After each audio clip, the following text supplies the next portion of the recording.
Hey everyone, welcome back to Truehost Academy. Today we're going to walk through how to add a privacy policy page to your WordPress site. A WordPress privacy policy page is a dedicated section on your website that informs visitors about the types of personal information you collect, how you use it, and the measures you take to protect it. This page is mainly for maintaining transparency regarding digital privacy. It is also crucial for compliance with data protection laws and to build trust with your visitors. Let's dive in.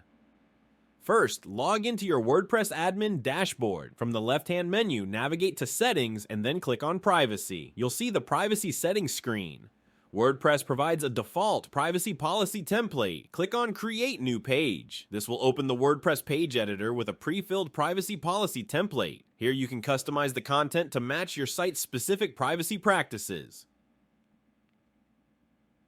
WordPress will generate a policy with some details specific to your website. You can edit sections such as comments, cookies, and media. There are suggested headings such as how long we retain your data, what rights you have over your data, and who we share your data with. Review the default information and customize it to fit your needs.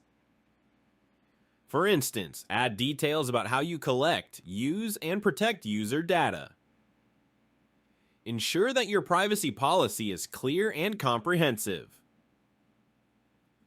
Once you're satisfied with the content, you can either save it as a draft or publish it immediately. After publishing, go back to the privacy settings screen. You should now see your new privacy policy page listed. Select it from the drop-down menu to set it as your privacy policy page. Click Save Changes to confirm your selection, and that's it. Your privacy policy page is now live and linked from your site's privacy settings. It's always a good idea to periodically review and update your privacy policy to keep it in line with current regulations. Thanks for watching.